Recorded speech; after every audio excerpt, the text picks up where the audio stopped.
My stepdad is who I wish my dad was. He is the best thing that happened to me. My daughter said this at her wedding party after I paid everything to make her happy. Everyone laughed and mocked me as if I was a disgrace. So I quietly left. The next morning, my daughter showed up with her husband at my house demanding that I give her one of my cars and my townhouse as her wedding gift. What happened next was rather unexpected. I will tell you everything. If you enjoy these kinds of stories, support us by subscribing to this channel. Click on the like button and tell us where you are watching us from in the comments section. Now let me tell you how everything unfolded. She was 5 years old the first time I realized I might lose her. I still remember the look on her face the morning her mother packed her overnight bag with cartoons playing in the background and tension thick in the air. Back then, I told myself she'd grow to understand. That one day, when the custody schedule was just a footnote in our history and not the defining pillar of our relationship, she'd look back and see that I never stopped fighting for her. That I worked those long hours and late nights to give her the kind of life I never had. The truth is, I gave her everything. Birthdays, holidays, school trips. Even when her mother tried to make me the villain, I showed up. Quietly, reliably. I thought that was enough. I thought presence, even without praise, would mean something one day. By the time she was a teenager, the space between us had started to harden. She spent more time talking about her bonus dad, the man her mother married when she was 10. I didn't hate the guy. Hell, I barely knew him. But there was always something about the way she lit up when she mentioned him that dug under my skin. I'd hear about how he taught her to drive, took her out for ice cream after report cards, helped her with science projects. And me? I was the check that came every month. The ghost who showed up for scheduled visits. Always 5 minutes early and 15 minutes ignored. Still, I stayed hopeful. Kids get caught up in the fun of newness, right? I figured, once she matured, she'd realize who'd been the constant thread through her life. I just had to be patient. So when she got engaged, I saw it as a second chance. Not just to be the father I always wanted to be, but to be seen, really seen, for everything I'd done and everything I'd tried to be. She asked me if I'd help with the wedding, and I said yes without blinking. No conditions, no negotiations. I wanted her to have her dream day. She picked the venue, the caterer, the band, the designer gown. I covered all of it, quietly, letting her make every choice.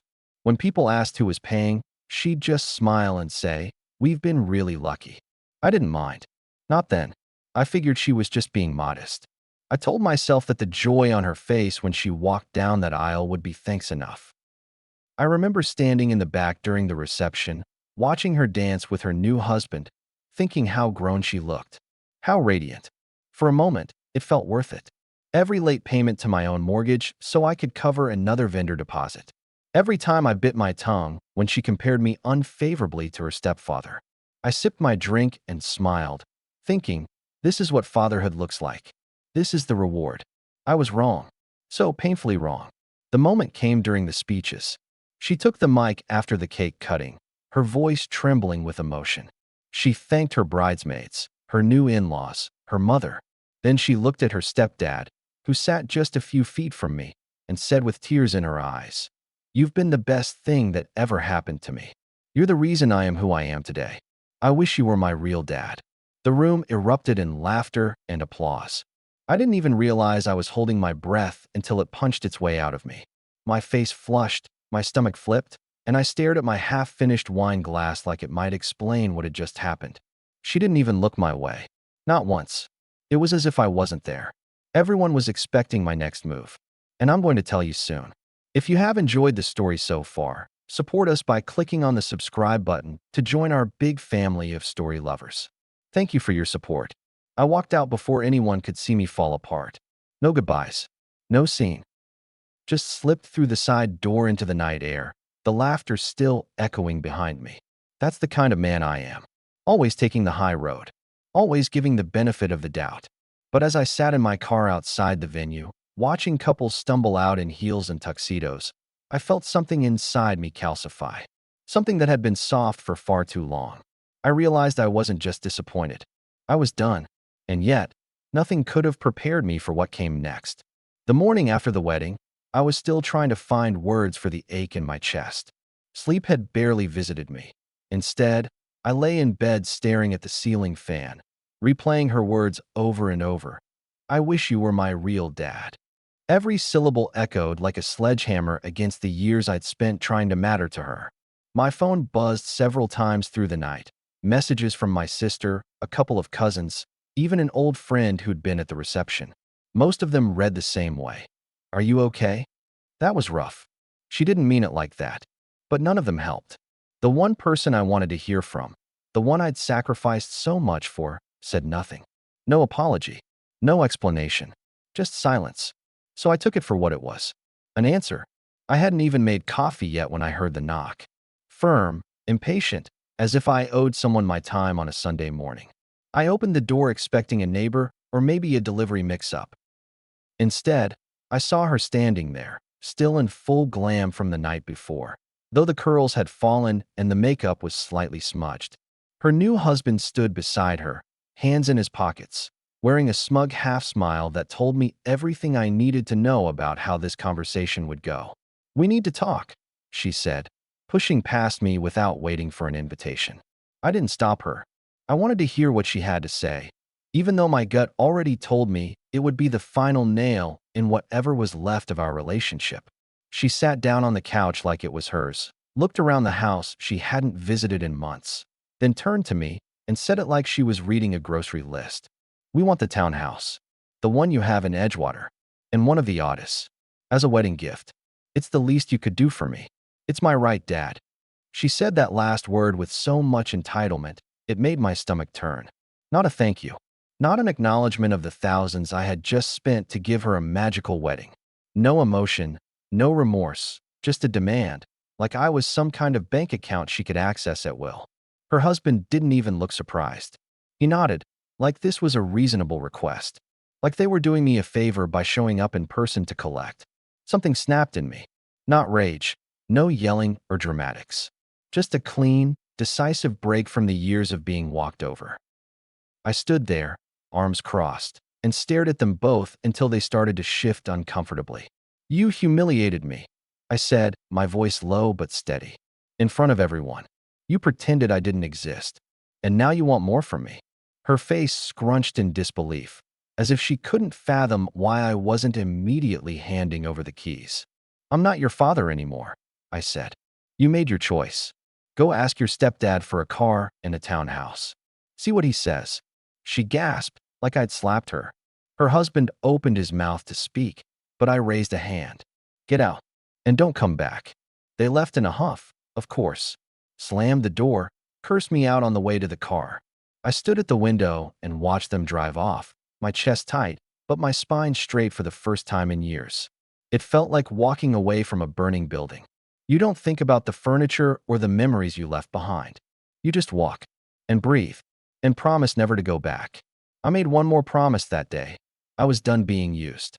I wasn't going to be the silent ATM who got discarded when the fun stopped. I deserved more. Maybe not from her, but from the life I had left. The next day, I called my lawyer and rewrote my will. Her name came off everything: the properties, the insurance, the retirement accounts. I didn't do it out of spite. I did it because it was time to leave behind the illusion that she saw me as family. In her eyes, I was a resource, not a person. And I wouldn't reward that. I left everything to my nephew, Marcus, a quiet, thoughtful kid who used to mow my lawn in high school without asking for a dime. When I had surgery 2 years ago, he was the one who showed up with soup and groceries. He never asked me for a thing, just gave. That's love. That's family. Later that week, I heard she was telling people I'd gone senile, that I was acting out of character and needed help. Some even called to check on me. I told them the truth. I said I was finally acting in character. I just wasn't playing her character anymore. One cousin tried to mediate, said maybe we could talk things out, find a way back to each other. I thanked her, but said no. Because the truth is, once someone shows you how little you mean to them, the only sane response is to believe them. You can't love someone into valuing you. You can't buy your way into their heart. I tried. God knows I tried. But love without respect is just performance. And I was done performing. I started cleaning the guest room that evening, the one she used to stay in when she was younger. I boxed up the old photos, the keepsakes, the little trophies I'd held onto long after she stopped caring. It wasn't angry. It wasn't bitter. It was just quiet, like sweeping dust off a porch after a long winter. I needed the space for something real, something honest. Marcus called later and asked if I wanted company. I told him yes. We watched the game, had a beer, and laughed about stupid things. He didn't ask for anything. He didn't bring up the drama. He just showed up. And for the first time in a long while, I felt seen. This was supposed to be the year I gave my daughter away. Instead, it became the year I took myself back. There's something peculiar about humiliation. It doesn't arrive with fanfare. It doesn't knock loudly or announce itself before barging in. It seeps in slowly, like a slow leak in your ceiling, unnoticed at first until the whole structure begins to rot. That was what her wedding toast felt like. It didn't bowl me over all at once. I stood there, half smiling, glass of champagne in hand, surrounded by friends and family who only moments ago were congratulating me, shaking my hand, saying how proud I must be. Then she stood up. My daughter. My only child. She took the microphone in her perfectly manicured hands and began her speech with the typical gratitude, thanking bridesmaids, the venue, her guests. I watched her with cautious pride, thinking, this is it. This is where she'll finally say it. A moment, just one moment where she acknowledges me. But instead, her voice caught as she turned to her stepfather, Greg, and her eyes shimmered with emotion. You've been the best thing that ever happened to me. You're the reason I am who I am today. I wish you were my real dad. There was a pause after that, the kind of pause that could have let in redemption or reflection. But what came instead was laughter. Loud, rowdy, dismissive laughter. As if the crowd collectively agreed I was some footnote in her life. A donor, maybe, or a mistake. I looked around the room and saw a few people shift awkwardly in their seats, eyes darting toward me, unsure of how to react. Some chuckled along. A few avoided my gaze altogether. But the damage was already done. She hadn't just overlooked me, she erased me.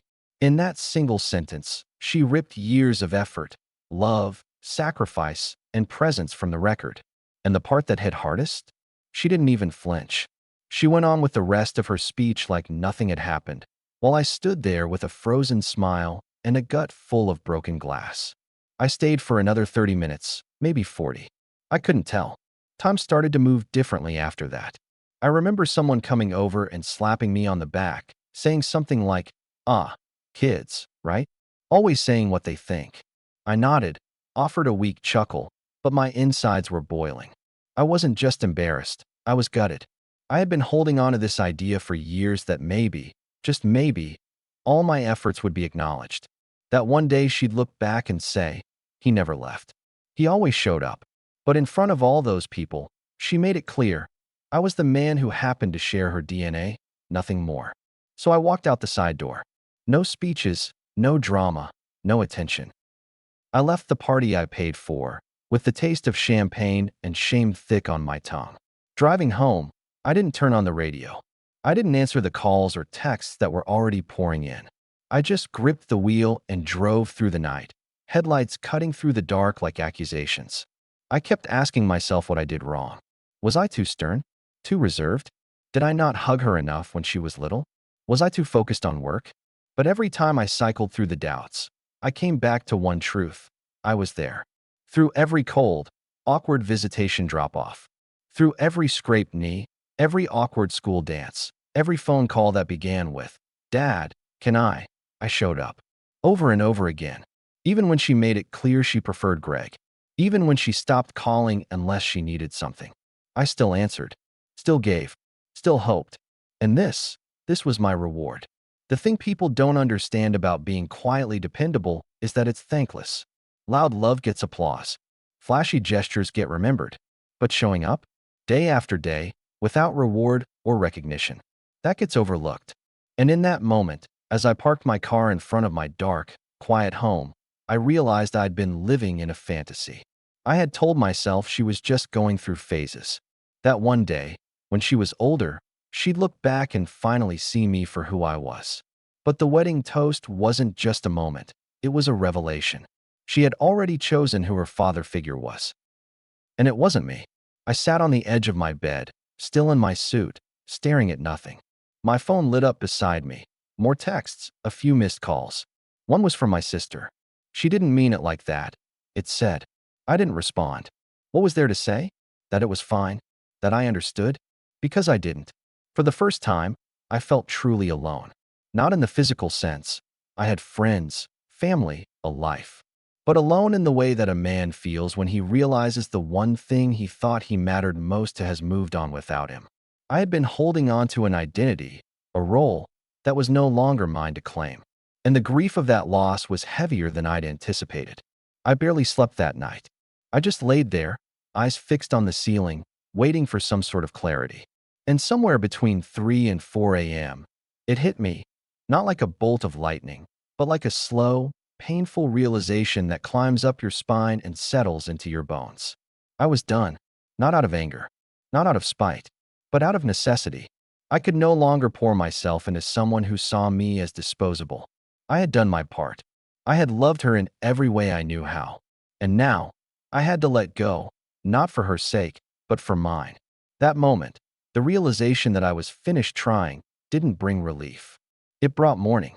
Mourning for the relationship I thought we had, for the years I'd spent hoping, for the man I'd tried so hard to be for her. But it also brought something else, resolve. I wouldn't beg for space in her life. I wouldn't argue or plead or try to prove my worth anymore. She had made her choice, and I was finally ready to make mine. There's a peculiar stillness that settles over a house the morning after a funeral, or in my case, the morning after the burial of an illusion.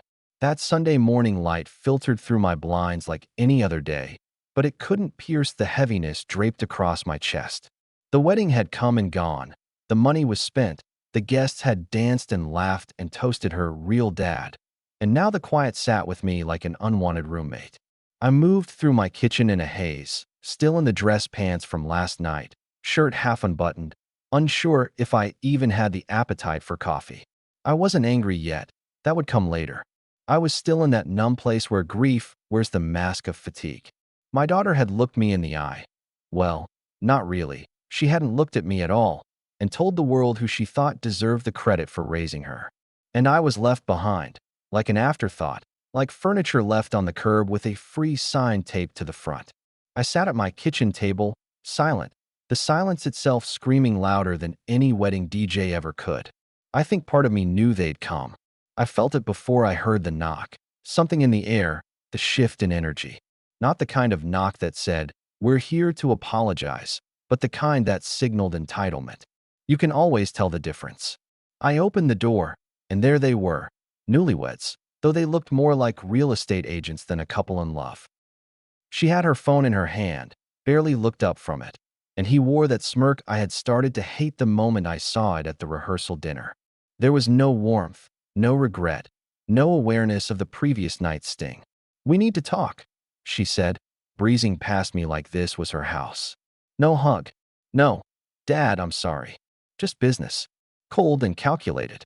He followed her in, casually dropping onto the arm of my couch like he was settling into a sales pitch. I didn't even offer them coffee. I stood near the door, arms crossed, heart already racing, bracing for whatever indignity was about to come next. She got right to it. No preamble, no sugarcoating. "We want the Edgewater townhouse and one of the Otis. As a wedding gift." She didn't blink, didn't stutter. She said it the way someone might order lunch. "It's the least you could do for me," she added, eyes finally meeting mine with a level of detachment that made my skin crawl. "It's my right, Dad." That word, Dad, hung in the air like smoke, choking the breath from my lungs. I almost laughed. Almost. But it wasn't funny. It was surreal. This was the same girl I'd carried on my shoulders through every zoo, every fair, every parade she wanted to see. The same girl who used to cry when she had to go back to her mother's after our weekends together. And here she was, not even a full 24 hours after shoving a knife in my back, asking for property and luxury cars as if I were nothing more than a bloated while waiting to be executed. I didn't raise my voice. I didn't cuss. But something in me snapped. Not violently, not theatrically, but irrevocably. I had spent too many years walking on eggshells around her, afraid to say the wrong thing, trying to maintain some semblance of a relationship. But I wasn't afraid anymore. I had already lost her. "You humiliated me." I said, my voice low and steady. In front of everyone. You made it clear who your father is. So go to him. Ask him for a townhouse. Ask him for a car. Don't come to me when it's time to collect. Her mouth dropped open slightly, and for the first time, there was a flicker of something. Shock, maybe, or disbelief. Her husband stood up, puffing his chest a bit, but I cut him off before he could speak. This is my house. You don't get to waltz in here, spit in my face, and then expect a reward. Get out. Both of you. They didn't leave quietly. There were tears, angry ones. Accusations. She called me bitter. Said I was trying to ruin her joy. He said I was proving her right, whatever that meant. I didn't care. I opened the front door and waited. Eventually, they got the message. She stormed out, slamming the door so hard a picture fell off the wall. I didn't pick it up. I stood in the hallway, heart pounding, hands trembling. Not from fear, but from something close to relief. For the first time in a long time, I had stood up for myself. Not out of pride, not out of pettiness, but out of necessity. There comes a point when you realize love shouldn't be a bargaining chip. It shouldn't come with invoices or conditions. And it damn sure shouldn't be weaponized. I sat down again after they left, staring at the space they had just occupied, still feeling the aftershock of their presence. My daughter, my flesh and blood, had looked at me and seen nothing but opportunity. A means to an end. And what's worse, I had enabled it. Every time I wrote a check without question. Every time I ignored the little slights, the dismissiveness, the cold tone. I thought I was preserving our bond, but really, I was funding my own erasure. I had created this monster, not intentionally, but through 1,000 little compromises. And now, I had to live with that. But I didn't have to keep feeding it. I walked into my study, pulled out the folder labeled Estate Planning, and stared at her name printed so neatly across every document. Beneficiary forms, property titles, emergency contacts. Her name was everywhere. And in that moment, I made a decision, not out of vengeance, but out of clarity. She had made her choice. She had chosen her version of a father, and it wasn't me. So I picked up the phone and called my lawyer. I want to revise everything, I said. She's out. He asked if I was sure. I'd never been more certain. And when he asked who I wanted to leave it to instead, the answer came instantly. Marcus, my nephew. The kid who had no father of his own growing up, who always showed up to help with chores, who never asked for anything but always gave his time, his respect, his gratitude. That was someone who understood love. That was someone who deserved something back. I hung up the phone and finally made that cup of coffee. It didn't taste any better, but it felt earned. And as I sipped it, alone in my kitchen, I didn't feel bitter. I felt clean, like something had been scrubbed away. Something toxic. I wasn't going to beg to be seen anymore. I had shown her who I was for decades. If that wasn't enough, then nothing ever would be. The week after I changed the will, I kept expecting to feel regret. That's what everyone warns you about, right? That decisions made in anger come back around like boomerangs with sharper edges. But regret never came. What did come was silence, the kind that blankets you after a storm. No texts, no phone calls. Not from her, not from her husband, not even from the mutual relatives who had watched the wedding fiasco unfold in real time. At first, I didn't know what to make of it. I had braced myself for another confrontation, or at the very least, a guilt-tripping phone call from her mother. But what I got instead was nothing. It was eerie, sure, but also kind of freeing. For the first time in years, I wasn't carrying the weight of a one-sided relationship. I had set it down, and the world didn't end. It just got quieter. I spent the next few days in what you could call a purge. Not of anger, but of space. I went through old boxes, cleared out photos, donated things that held no real value to me anymore. It wasn't a dramatic gesture. I didn't burn anything or tear up albums. I just let go, one by one. The framed photo of her high school graduation came off the wall and into a drawer.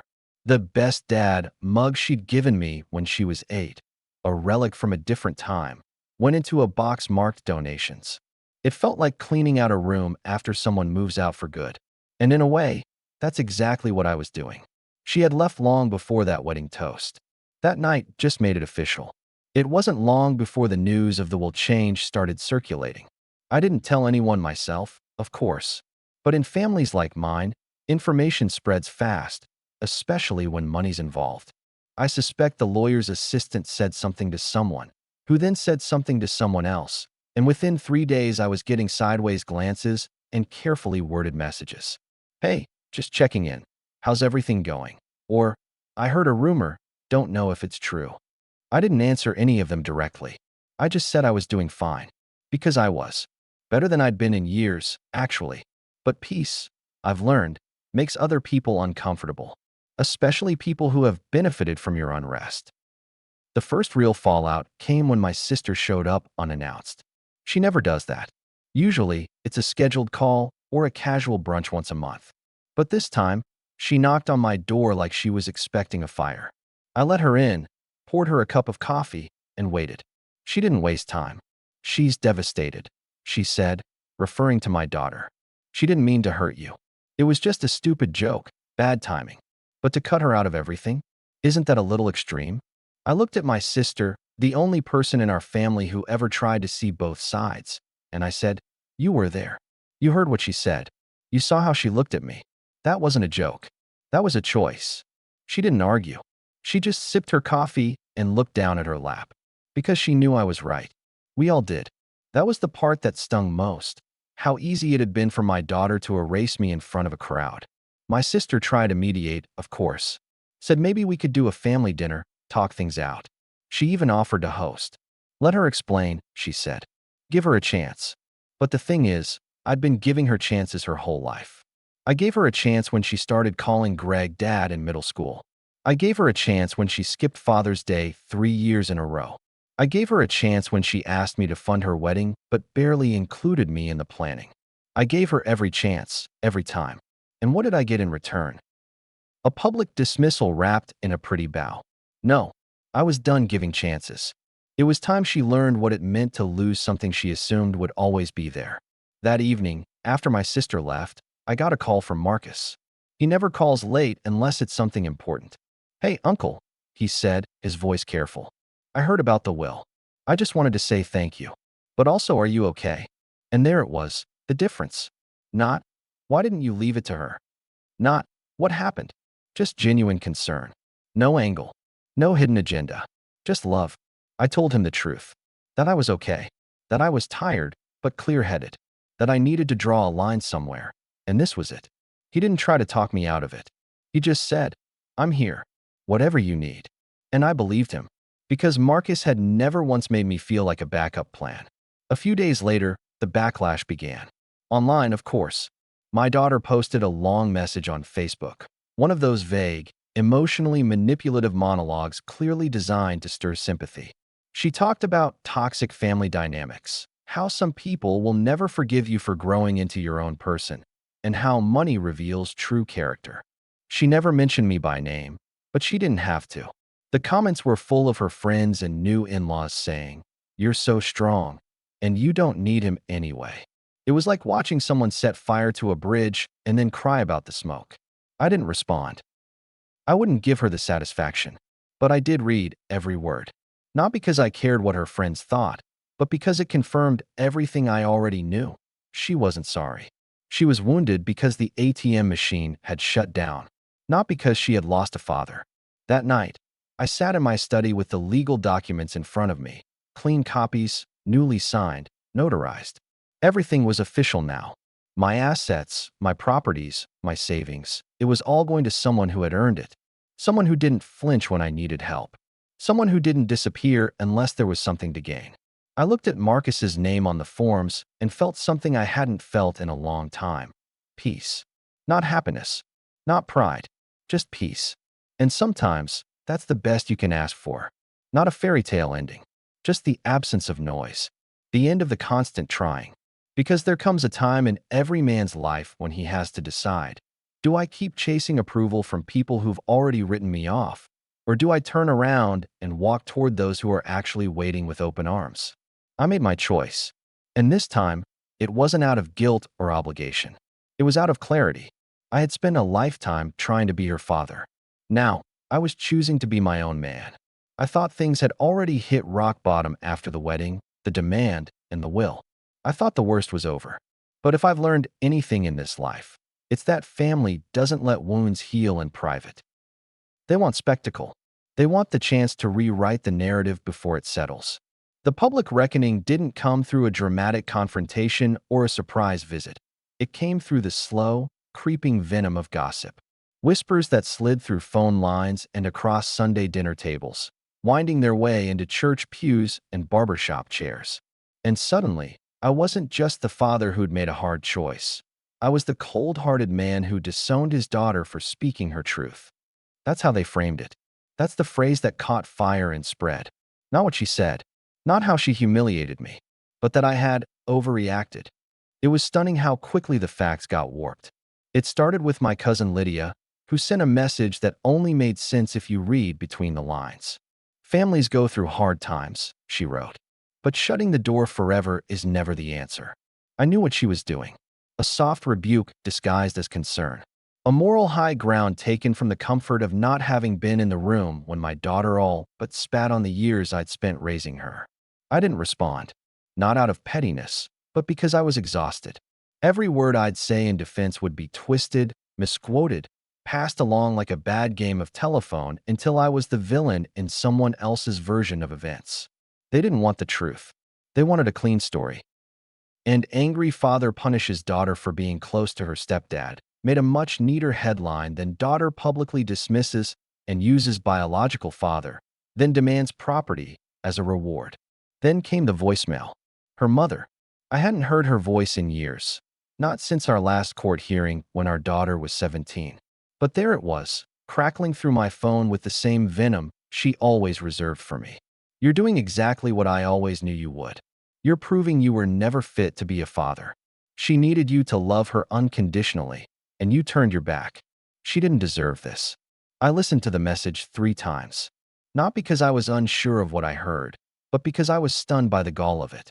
This woman, who had spent years pitting our daughter against me, poisoning every holiday, every milestone, every conversation, now wanted to talk about unconditional love?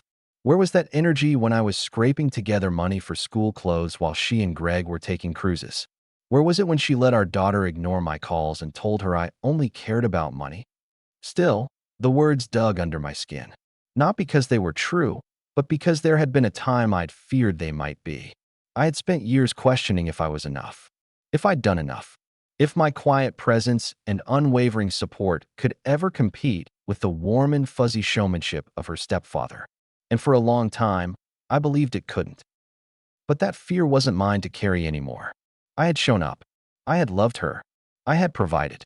I had stayed, even when it hurt, even when I was sidelined. And now, when I finally said, no more, they wanted to call me cruel. They wanted to paint me as bitter, but they weren't there when I sat in silence, watching her praise another man for what I had done in the shadows. The real breaking point came at a birthday party 2 weeks later. It was for my great niece, Marcus's youngest daughter, and I promised to be there. I almost didn't go, knowing the whispers would follow me like perfume. But I wanted to show Marcus that I was still invested, that he hadn't inherited just my assets, but my loyalty. I arrived with a gift in hand, smiled at the kids, laughed with the parents, and tried to ignore the tension that thickened every time someone looked my way. The air felt heavy with unspoken judgments, and then someone broke the silence. One of my other nephews, Kyle, walked up to me near the food table, holding a plate of chips and acting like he wasn't about to ignite a fire. You know, people are saying you went too far, he said, half joking, half serious. That girl just wanted to show love to her stepdad, and you cut her off like she was nothing. I stared at him for a moment, the clatter of children and party music swirling around us like static. Then I said, if she wanted to show love to her stepdad, she could have done it without erasing me. And if she wanted my love in return, she wouldn't have shown up the next day asking for a house and a car like I was a vending machine. I gave her everything, Kyle, and she spat on it. So yeah, I cut her off, because I finally decided I was worth more than how she treated me. He didn't have a comeback, just blinked at me, nodded, and walked away. That was the moment I realized how few people would ever understand, because they weren't built like me. They hadn't spent years trying to win back love that should have never needed winning in the first place. Later that night, Marcus pulled me aside. He'd seen the exchange. He didn't say much at first, just handed me a beer and clinked it against mine. I see you, he said. Simple words, but they landed like a bomb on a wound that hadn't yet scabbed. You didn't do anything wrong. You just stopped letting people take pieces of you. That's something I hope my kids learn too. That moment, those words, meant more to me than anything I'd heard in months. Not because they changed the situation, but because they affirmed it. Someone finally saw the full story, not just the version floating around in group chats and Facebook threads. Driving home that night, I didn't feel triumphant. I didn't feel vindicated, but I felt grounded. There's a power in choosing yourself, in saying, enough, even when it costs you people who share your blood. Especially then, because love without respect is just manipulation in a prettier package. And if the price of peace was losing those who only valued me when I was useful, then it was a bargain. I wasn't the villain of this story. I was just the one who finally put down the script. By the time fall rolled around, the air had shifted, not just outside, where leaves began to curl and scatter in fiery reds and golds, but inside me, too. There was a stillness, a clarity that I hadn't felt in years. For so long, I'd been carrying this quiet desperation, constantly adjusting myself to fit into a space my daughter had long since closed off. I'd been bending, financially, emotionally, spiritually, into shapes that made it easier for her to love me, or at least to acknowledge me. But after the wedding, the demand, the silence, and the spectacle, I had nothing left to contort. I had reached the point where peace mattered more than proximity, where being respected was far more valuable than being tolerated. There were no apologies coming. I knew that now. And what surprised me most wasn't how painful that truth was. It was how freeing it became once I accepted it. I started spending more time with Marcus and his family. We'd go fishing on the weekends, just the two of us, or sometimes with his daughters. They'd bring their sketchbooks or snack bags, and I'd sit on the dock, watching them chatter away about school and cartoons. No one asked for anything. No one expected a grand gesture or a new car or a townhouse in Edgewater. They just wanted my presence. And after everything, that felt like the rarest gift of all. I'd watch his youngest curl up beside me on the bench and say, "Uncle, you're the best." And every time she did, it undid a stitch in a wound I thought would never close. It didn't erase what my daughter had said. It didn't cancel the sting, but it softened the edges. It reminded me that love, when real, is simple. It doesn't require debt or explanation. It just is. Around Thanksgiving, I got another message from my sister. This one was more direct. She wants to talk, it said. Face to face. No drama. Just a conversation. I stared at that message for a long time. Not because I was unsure of my answer, but because I wanted to make sure I was answering from strength, not from wounded hope. I thought about what that conversation would look like. What she would say. Whether it would be an apology or another performance meant to coax me back into compliance. And the truth is, it didn't matter. I wasn't angry anymore. I didn't need revenge. I didn't need her to admit I was right. I just needed to remain firm in the boundary I had drawn, for the first time in my life, with her. So I replied, I wish her well. But there's nothing left to say. That message must have hit a nerve, because within hours, I got a phone call. I didn't recognize the number, but I knew who it was. I answered anyway. Her voice was different. Not softer, not harder, just different. Like someone trying to climb back into a house they burned down. I just want to explain, she said. Everyone's making this into something it's not. I never meant to hurt you. I let her talk. For once, I didn't interrupt. I didn't defend. I didn't try to guide the conversation into safe territory. I just listened. And the more she spoke, the clearer it became. She still didn't get it. She talked about feelings, about being caught up in the moment, about how jokes get misunderstood. But never once did she take responsibility. Never once did she say, I hurt you, and I was wrong. What she wanted was forgiveness without change, access without accountability. And I wasn't going to offer that anymore. When she finally paused, waiting for my response, I said, You don't get to decide when the hurt stops. That's not how this works.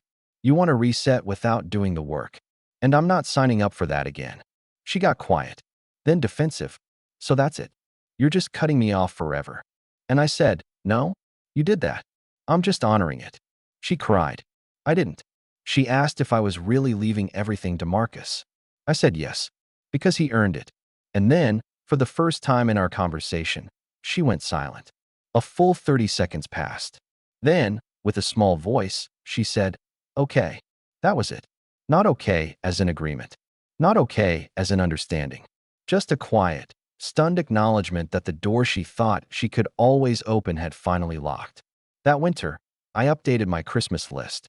Not for gifts, but for invitations. I invited Marcus and his girls. A few old friends. My sister, who had finally stopped pushing for reconciliation and started respecting my decision. But I didn't invite my daughter. Not out of spite, but because peace has a price, and for me, it was finally learning to protect my own. Christmas came and went without drama. We laughed, played board games, told stories. I watched Marcus's oldest unwrap a book I'd picked out just for her and beam like she'd been handed the world. I had spent so many years trying to buy love that I'd forgotten how light it felt when love didn't come with a receipt. In the quiet days that followed, I started journaling again. Not about her, not anymore, but about myself. About how it feels to reclaim your dignity after years of handing it out in small pieces, hoping someone would call it love. I wrote about the wedding toast, the demand, the confrontation, and the fallout.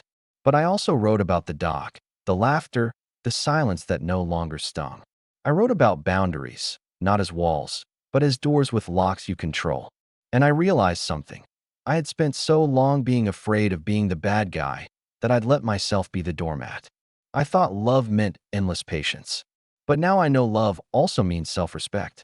And sometimes, walking away is the loudest "I love you" you'll ever say to yourself.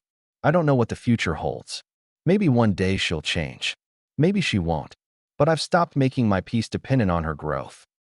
That's her journey to take or abandon. Mine is simple now. I live in truth. I give where I'm valued. I love where I'm loved. And when someone shows me who they are, I don't argue anymore. I just believe them.